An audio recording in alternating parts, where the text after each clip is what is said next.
Kidney stone அப்படின்னு நம்ம பார்த்தோன்னா பொதுவாக தண்ணி நிறைய குடிக்கணும். ப்ளஸ் டைனிங்கில் எல்லோரும் உட்காந்து சாப்பிட்ருந்தா கூட ஒரு சில மட்டும் எக்ஸ்ட்ராவாக சால்ட் போட்டு சாப்பிடுவாங்க. அப்போது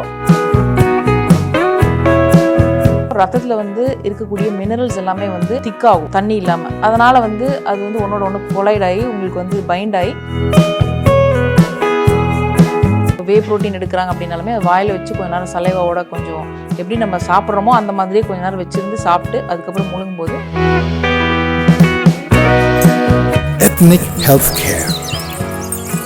Ethnic Healthcare. கிட்னி ஸ்டோன் அப்படின்னு நம்ம பார்த்தோன்னா பொதுவாக தண்ணி நிறைய குடிக்கணும். ப்ளஸ் வரக்கூடிய யூரினும் போகணும். அதை அடக்கி வச்சுட்டு ரொம்ப லேட்டாக போகும்போது அந்த கான்சன்ட்ரேஷன் வந்து ரொம்ப ஜாஸ்தியாகிடும்.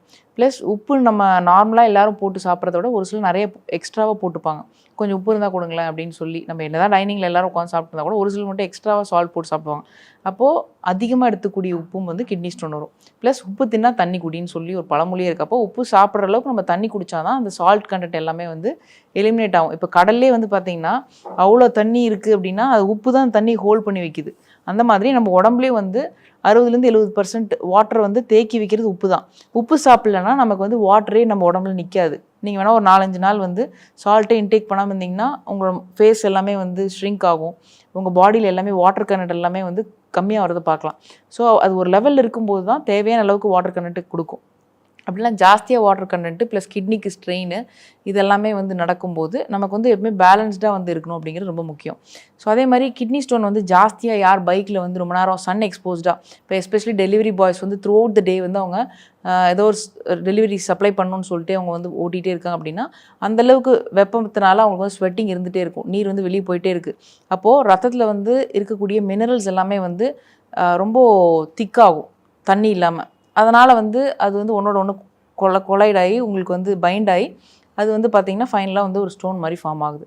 ஸோ இதெல்லாம் தான் வந்து மேஜர் ரீசன்ஸ். இது இல்லாமல் தைராய்டில் வந்து T3, T4, TSHலாம் தாண்டி கால்சிட்டோனின் அப்படிங்கிற ஹார்மோன் வந்து ப்ராப்பராக சுரக்கலை அப்படின்னா நம்ம சாப்பிட்ற கால்சியம் வந்து போன்ஸுக்கு, நெயில்ஸுக்கு, டீத்துக்கெலாம் போகாமல் கிட்னிக்கு போயிடும். கிட்னிக்கு போயிட்டு அங்கே போயிட்டு ஸ்டோன் ஃபார்ம் ஆகிட்டு இருக்கும். ஸோ கிட்னி ஸ்டோன் ஃப்ரீக்வெண்ட்டாக வந்துகிட்டே இருக்குன்னா அவங்க வந்து ஒரு தடவை தைராய்டு ப்ரொஃபைலையும் செக் பண்ணி பேராதைராய்டு ஹார்மோனும் செக் பண்ணிக்கணுங்கிறது ரொம்ப ரொம்ப முக்கியமான விஷயம். இது இல்லாமல் சப்ளிமெண்ட்ஸில் வந்து நிறைய பேர் வந்து கால்சியம் சப்ளிமெண்ட் எடுத்து போன்ஸ் ஹெல்த்தியாக வச்சுக்கலான்னு பார்க்குறாங்க. ஒரு சில ப்ரோட்டீன் சப்ளிமெண்ட்ஸ் எடுத்து மசில் பில்ட் பண்ணணும்னு பார்க்குறாங்க.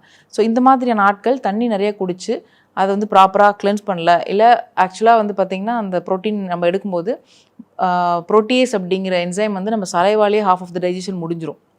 பட் யாருமே சூப் பண்ணி சாப்பிட்றதில்ல. இப்போ நான்வெஜ் சாப்பிட்டாலுமே நல்லா மென்று முழுங்கணும். இப்போ வே ப்ரோட்டீன் எடுக்கிறாங்க அப்படின்னாலுமே அது வாயில் வச்சு கொஞ்ச நேரம் சலைவாவோட கொஞ்சம் எப்படி நம்ம சாப்பிட்றோமோ அந்த மாதிரியே கொஞ்ச நேரம் வச்சுருந்து சாப்பிட்டு அதுக்கப்புறம் முழுங்கும்போது ஈஸிலி டைஜஸ்டபிள்.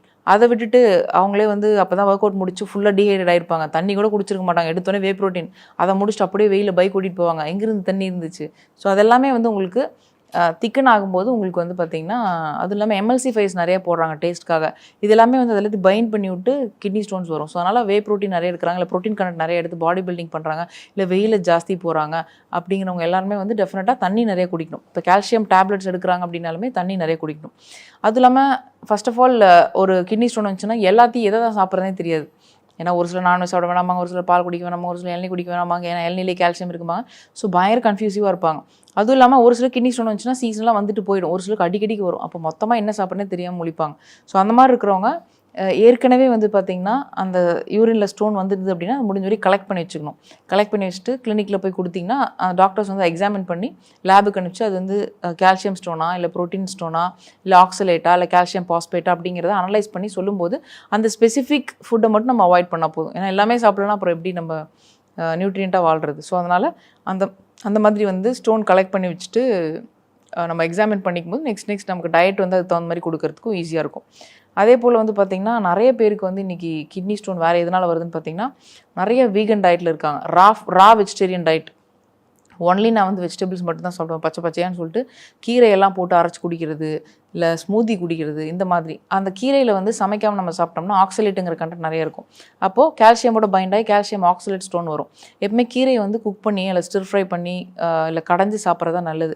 பச்சையாக நம்ம வந்து கீரைகள் வந்து சாப்பிட்றது அவ்வளோ நல்லது கிடையாது. ஸோ அதனால் to avoid kidney stones cook பண்ணி சாப்பிட்ணும். அது எக்ஸ்க்ளூடிங்காக ஒரு விதி விலக்காக வச்சுக்கணும் அப்படின்னா லெட்யூஸ் வேணால் ராவாக சாப்பிட்லாம். பட் அதர்வைஸ் எல்லா டைப் ஆஃப் ஸ்பினாச் ஆகட்டும் இல்லை சிவப்பு தண்டு கீரை எந்த கீரையாக இருந்தாலுமே நம்ம வந்து குக் பண்ணி சாப்பிட்றது நல்லது.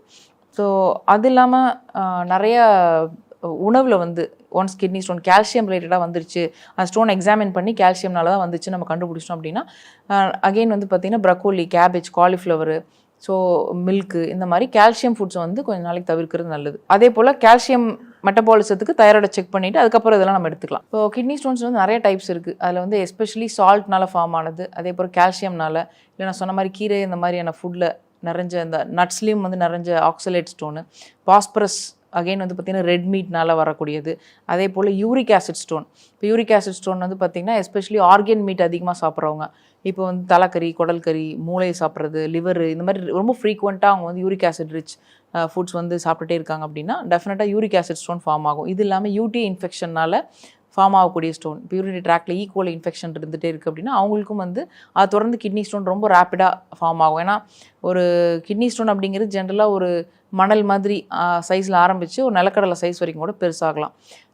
இது வந்து பொதுவாக வந்து பார்த்திங்கன்னா கிட்னியில் இருக்கலாம், இல்லை கிட்னிலேருந்து டிசெண்ட் ஆகக்கூடிய யூரிட்டர் அதில் இருக்கலாம், அது கனெக்ட் ஆன பிளாடர். ஸோ பிளாடரில் தான் நமக்கு யூரின் வந்து தேங்கி அதுக்கப்புறம் வந்து யூரித்ராவிலே வெளியே போகும்.